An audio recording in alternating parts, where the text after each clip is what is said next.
Hotep, after Uhuru, the ancient peace, after freedom. I'm General Muti. General is my title. Muti Ajamu-Osagboro is my name. And I'm from the great state of North Philadelphia, city of Richard Allen. We're going to be real quick with this because tomorrow is voting day. Tomorrow is May 20th, and it's time for us to vote. But I want y'all to go into the voting booth educated so you can make an informed decision, not a decision based on ignorance. In this particular it's a judicial election, and it's also the big race is the district attorney's office. You have two choices in the district attorney's race. You can move forward with progress, or you can go backwards to the way things were, the suffering, the pain, and the abuse and the violence from the district attorney's office against black, brown, and poor white folks. Larry Krasner represents the former, moving forward with progress, safer, and freer streets. And Judge Dugan represents trying to go back to the way things were, abusing the black, brown, and poor white communities. We're going to be real quick, give you the information you need, and then we out. Judge Dugan has said much, or has spoken loud, but hasn't really said anything. But out of the little things he did say, we went and did our research, and we discovered who Judge Dugan really is, because he's not going to tell you who he is. He always, when he spoke about his sitting on the bench for 17 years, he always spoke in general terms. He never gave us any specificity so we could go dig up who he really is. And when we dug up who he is, this is what we found out. Judge Pat Dugan, we had two opportunities to hear from him. The first time when he debated the first time with District Attorney Larry Krasner, and then the second time he was a no-show, and then the third time he come through, or actually I don't think he really came through because he barely said nothing at all. But nevertheless, what we learned is that Judge Dugan was just like most of the other judges, abusing black, sitting on the bench, abusing black and brown and poor white folks ad nauseum, over and over again, for the entire time he was on the bench for 17 years. How do we know? As Exhibit A, the case of Commonwealth versus Davis. Look it up. Commonwealth, say that with me. Commonwealth versus Davis. Charles Davis. And in the case, Charles Davis was tried with the most serious charge you can be charged with, homicide. But Mr. Davis asserted his actual innocence. And the only evidence that the prosecution, this time under Lynn Abraham, the only thing they offered as evidence against Mr. Davis was the testimony of his wife. And if you know anything about the law and the Constitution, Pennsylvania Constitution and the federal Constitution, testimony against one's spouse is a privilege against. It is illegal. Now, what Judge Dugan did in this particular case, the Davis case, Judge Dugan sided with the corrupt criminal prosecutor, ADA, and the corrupt homicide detective. The corrupt homicide detective was Pitts. Pitts filed a false report and labeled Mr. Davis, Charles Davis, and his wife as boyfriend and girlfriend and not as husband and wife, therefore enabling that relationship not to stand based on the constitution of one spouse testifying against each other. Every husband and wife in this city, every husband and wife in this state, every husband and wife in this country has the right to not testify or to incriminate one's spouse, husband or wife. And Judge Dugan he sided with Pitts to allow Pitts he sided with Pitts to stand with the false police report.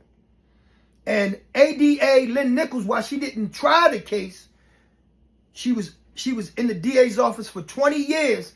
She was related to the victim.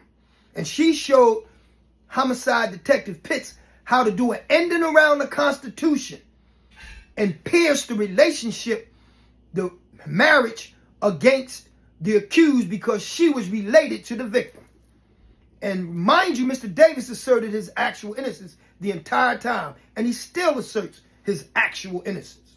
But that didn't matter to criminally convicted Detective Pitts, nor did it matter to criminally convicted ADA Lynn Nichols. Once Pitts filed the false police report and Judge Dugan sided with him, Judge Dugan said, black people's marriage don't mean nothing. You black, you married, we don't care nothing about that. I don't care about black people's marriage. And mind you, his wife, Mr. Davis's wife, took the stand. And in this preliminary hearing where Judge Dugan presided, she said, yes, we are legally married as husband and wife. And my attorney has the certificate. Judge Dugan was like, so what? I don't care about none of that. You ain't nobody. Black folks' marriage don't mean nothing to me. Now, he didn't say that literally, but his actions said that. And then Lynn Nichols is the one that showed homicide detective Pitts how to file a false police report to get around the marriage, the spousal privilege. And Lynn Nichols, same thing, not respecting marriage. She was having an affair with a married man. And the married man came to her and said, look, our relationship is over. I'm going back to my wife, and I want to be faithful to my wife. I want to be fidelious or fidelity. I want to express fidelity to my wife. And so it's over. She was so irate and so angry, she filed a false police report to send him to prison. She solicited another jilted lover of his to get her to tell a lie to the police, and then filed the police report. She filed, Lynn Nichols filed the false police report, and then they prosecuted him or proceeded to prosecute him. But had it not been for the Philadelphia Police Department, who did great police work, this particular police officer wasn't fooled.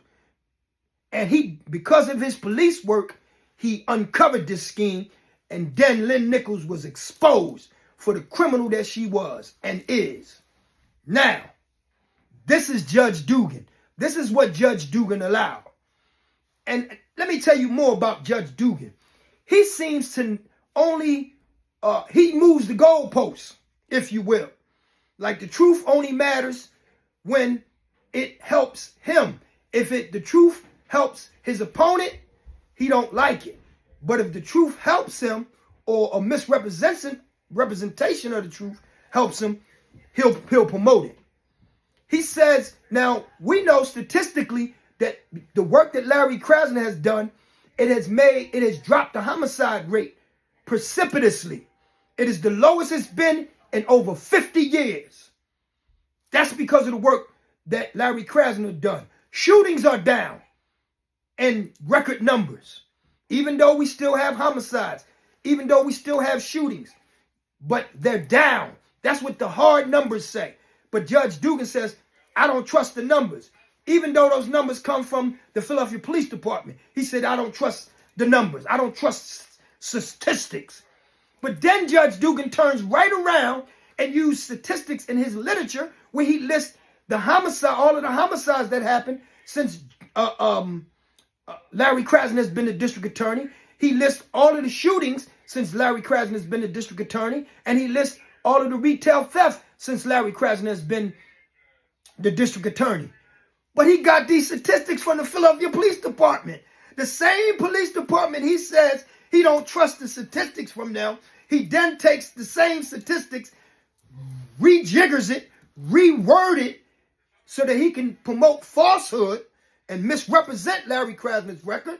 Then he accepts statistics. He wants you to accept statistics that he know to be false, but he wants you to reject the statistics that Larry give that are true. And both of these entities got these statistics from the Philadelphia Police Department.